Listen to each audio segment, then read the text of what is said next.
London is a war zone. Don't be mistaken, it's a war zone. For these kids, especially the ones that are really deep in it, they're literally on the front line. You know, they're probably running more risk. They run more risk here than some of those soldiers out in operations in countries in the Middle East.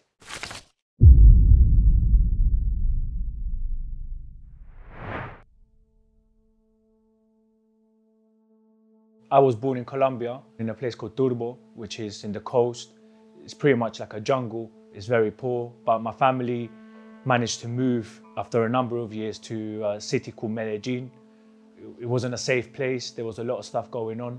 There was a lot of violence, drug wars. Life there was very cheap. My family, unfortunately, we had a lot of people get killed in a short space of time. That was one of the big reasons why my family made the decision to seek asylum here in the UK. So we actually left Colombia because, as asylum seekers, to flee the violence that was going on in Colombia at that time. I came here when I was 8, moved straight into North London, and I always grew up in an area called Tottenham. It just seemed like a whole different world. I remember we got to Heathrow and we got picked up, and my first experience was going on the London Underground and getting the train. I'd never been on a train before, and I've never been underground either. It's the first time I ever see something like that. So I remember the floor was full of newspapers and the chairs were yellow, and it looked like the stuff of movies, but it was surreal. It was really exciting.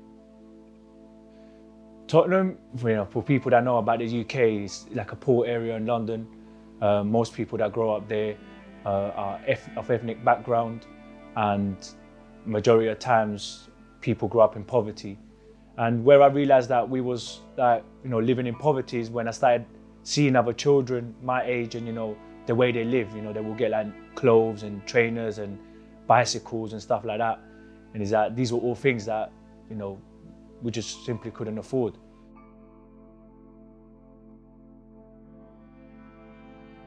I started learning how to make money. I remember I was in school and one of my friends, he told me he made £60 in 1 week.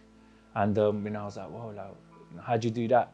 And he just told me that there was a guy in the area that gave him some stuff to sell. And then he was like, yeah, if you want to come and jump on it, I'm sure he can give you something as well. So we went and see him, and he just gave me some stuff as well. And he was just like, look, bring me back £50. Whatever you make on top is your money.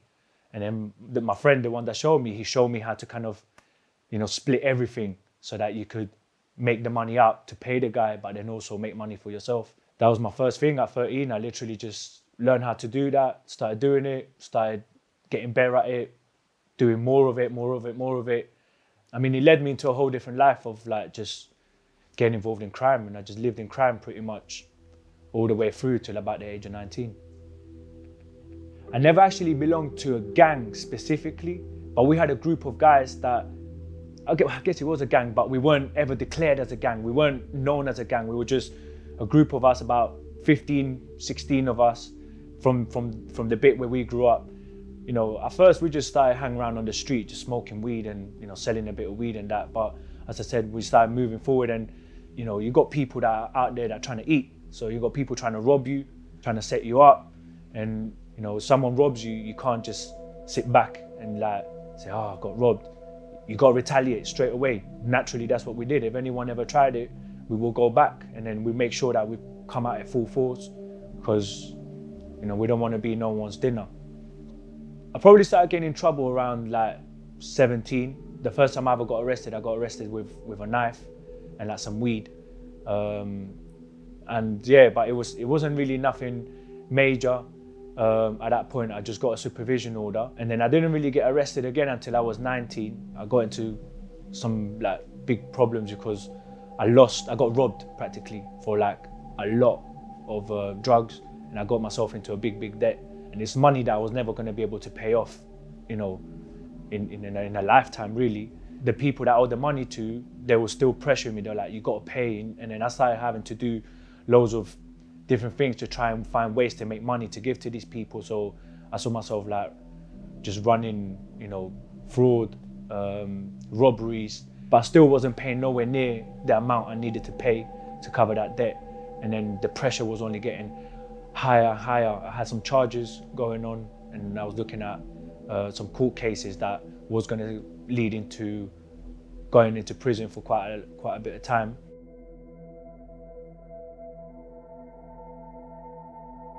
So sometimes you're given the option to join the army instead of going to prison if they can see that, you know, that's something that you're going to be able to change your life with.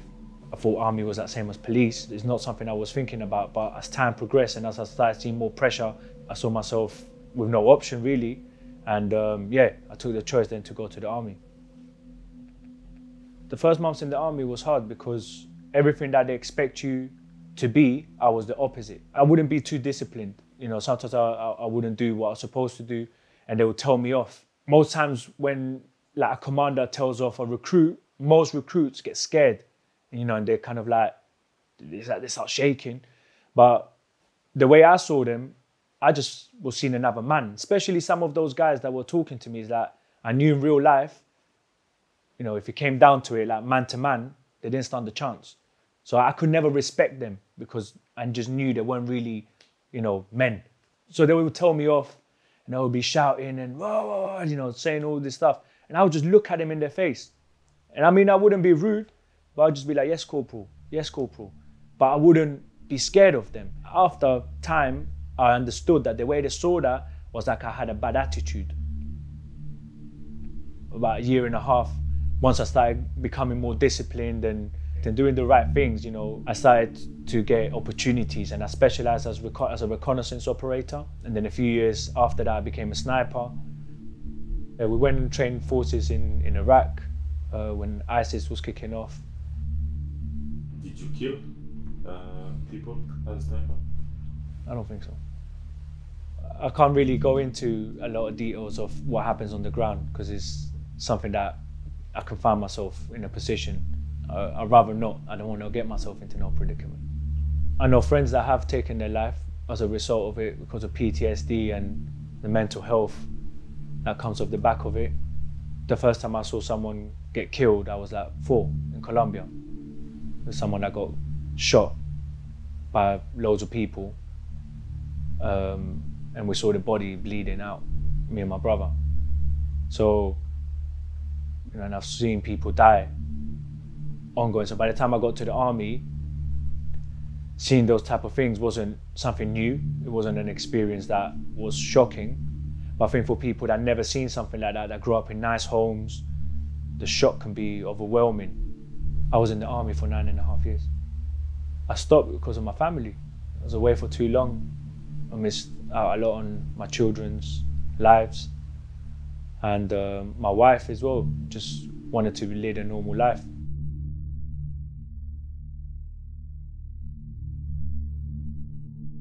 I started doing some work initially with a charity called Steel Warriors. And we were going around collecting knives off the street. Rambos, the things everyone's used to seeing out on the street. Even home meat cleavers. And we were melting those knives and building calisthenic outdoor gyms, like street gyms, in the communities in London, in areas that are most hard hit by violence and gangs. Then we started running projects to get young people involved into fitness, into calisthenics, and showing them, you know, a positive way of living. London is a war zone.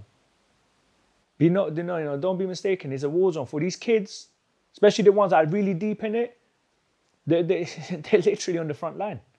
You know, they're probably running more risk. They run more risk here than some of those soldiers out in operations in countries in the Middle East. They're rolling the dice every day. They could die any moment. And it's a reality. That's why you see so many kids actually getting stabbed, beaten up, killed.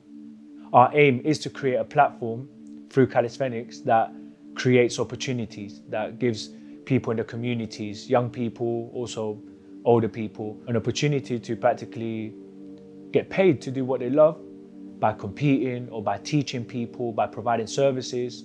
We've managed to get guys out of gangs, out of crime, out of like drugs, just because they've learned how to achieve their goals. They've learned how to get what they want out of life. And ultimately, that's the work we're really trying to do, trying to help these young people understand, like, you know, the only reason they get into crime is because it's the most realistic way, according, you know, like sometimes the way from where you stand, Like I go into crime because it was the most realistic way for me to make money. Give these kids some time. You know what changed? I would say, hands down, don't even try and teach them nothing. Just listen to them. Like I look at the camera, but if you're a grown up and you're worried about a young person that's lost, that's in gangs or crime or in violence, don't lecture them. Don't tell them nothing. Just aim to understand what their world is. Aim to understand why they're in it. Why are they fighting the other gang? What's the reason? How did it start? What does it mean to them? What happens if they don't back their friends? Aim to understand the world. Ask questions, don't talk. Listen. Then you're in a position to help them see a solution or help them find a solution. That's enough to change their life.